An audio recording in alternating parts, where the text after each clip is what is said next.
Welcome to our history crash course on our topic, the Pacific Theater of War. Since the late 19th century, Japanese leaders believed they had just as much right as Western powers to acquire and maintain colonies in Asia. Japanese Prime Minister Matsuoka Yosuke announced the idea of the Greater East Asia Co-Prosperity Fair in August 1940, in which this idea of Japanese cultural superiority over the Asian races had been expounded as early as the late 19th century and steadily grew in intensity until the end of World War II. Japan considered colonies to be a basic prerequisite to achieving international prestige and becoming a first-rate country.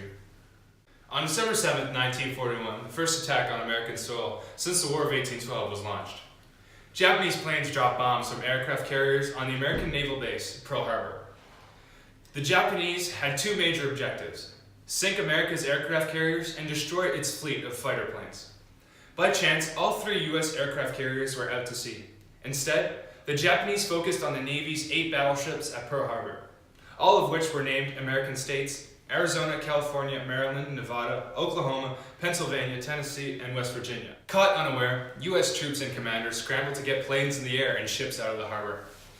But they were able to muster only a feeble defense, largely from the ground. All 8 U.S. battleships were either sunk or damaged during the attack. The day following the attack on Pearl Harbor, U.S. President Franklin D. Roosevelt addressed a joint session of Congress, seeking a declaration of war against Japan. In what would be one of his most memorable speeches, Roosevelt declared that December 7, 1941 would be a date that will live in infamy. On December 8th, Japan officially declared war against the U.S., and 3 days later, Germany followed the suit. World War II had begun. Here's an excerpt taken from a soldier's diary during his experience of the bombing of Pearl Harbor. While my group circled for another attempt, others made their runs, some trying as many as 3 before succeeding. We were about to begin our second bombing run when there was a colossal explosion in Battleship Row. A huge column of dark red smoke rose to 1,000 meters. It must have been the explosion of a ship's powder magazine. The shock wave was felt even in my plane, several miles away from the harbor. The Battle of Midway marked the turning point of World War II. A naval battle between Japan and the U.S. resulted in being a total breakdown of Japanese troops and warships. Prior to this battle, the Axis power countries were maintaining a clear upper hand in the war. But on Midway Island in 1942, American troops ambushed the attacking Japanese. Days before, the American codebreakers intercepted a message from the Japanese and gained the information about the time and place of their attack. With a prepared navy, the Americans were able to punish a vulnerable Japanese fleet. This victory and others allowed American forces to launch bloody campaigns that one by one drove the Japanese from fortified islands like Guadalcanal and the Solomons in the Western Pacific and brought American troops ever closer to Japan.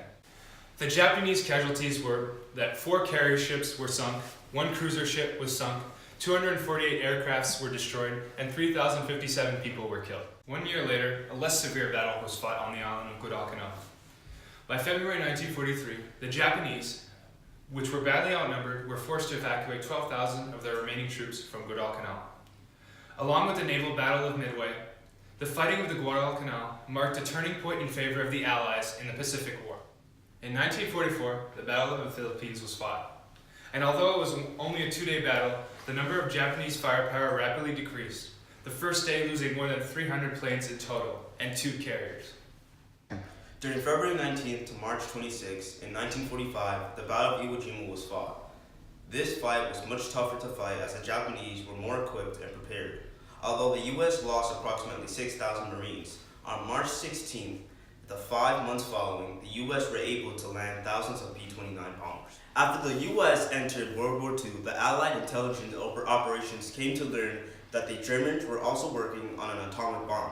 Knowing this, FDR decided that the U.S. should start a project in order to develop the bomb first. This was known as the Manhattan Project. Robert Oppenheimer, a physicist, was put in charge of recruiting and leading 6,000 of the brightest scientists he could find. Eventually, he was able to successfully create and test the uranium bomb. Crucially, the Americans discovered this first before the Germans. 4 cities were finally recommended as targets: Hiroshima, Kokura, Niigata, and Nagasaki. They were listed in that order as targets for the first attack. The cities were selected based on their urban population, military strength, and their capability of being damaged effectively by a blast. Therefore, the American strategy was not only to destroy military bases, but to inflict fear into the people and leaders of Japan. The atomic bomb was dropped in Hiroshima, population 285,000 civilians, along with 45,000 soldiers. On August 6, 1945, the immediate death toll, according to the estimates from a joint Japanese and American report issued that in 1966 was greater than 70,000, including 2 American prisoners of war, with another 70,000 casualties. 3 days later, the bomb dropped on Nagasaki, killed 36,000 Japanese, injured 40,000, and caused subsequent deaths to another 25,000 deaths. Almost 44% of the city was destroyed in less than a month, and the Imperial Japanese surrendered. So was the bombing justified? Oppenheimer was an ardent advocate for using the bomb as only a psychological weapon. Through correct targeting, it could cause such destruction as to politically coerce the Japanese government into accepting the unconditional surrender in order to save itself from further destruction. However, Truman knew little about the health effects of the atomic bomb and maintained a stance that Hiroshima had to be bombed as it was a large military target. Therefore, it could be said that the Americans could have explored Oppenheimer's plan to harness the psychological effects of the bomb, which could have saved hundreds of thousands of lives and prevented the long-term health effects of the radiation emitted in the aftermath of the bombing. Me and Gavin would like to thank you for listening to our history crash course. Hope you enjoyed. Alright, that's gonna be sick.